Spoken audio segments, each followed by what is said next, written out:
खरं देवघरात येऊन सुद्धा पुण्य हवं ना, पुण्याशिवाय आता नाही ना. आणि चांगला आहे तर घरोघरी देव आणणारच. हे आता माझी घरोघरी आल्याच्या नाते आल्या, नातू आलं, लेक आला, नोकरी धंदा 4-4 दिवसाची रजा काढून दोघं आलात ना, हे कशा देवाची भेटीसाठीच आलं ना.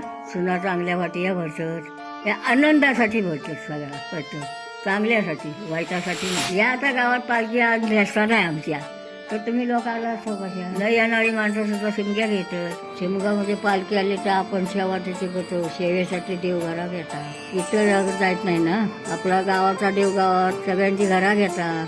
कुणी कशाने केलेलं आहे ना त्या. देवळात जाताना फेरी घालताना होई येते बाबा, तर मसवा घ्यायचा असा देव फिरताना भावा होई येते. आपला देव नवे दिवशी शिपडा घालतात, पालखी बिलकी नाचू गैगाराने गावाची करून नारळ ठेव.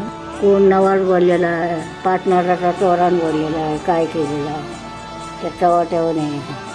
आणि मग चव्हाट्यावर शिपडा पडला, सकाळी गुरुवी त्या शिपडा घेऊन आला, ते आपल्या देवावर शिपणा मारायचा घरचं.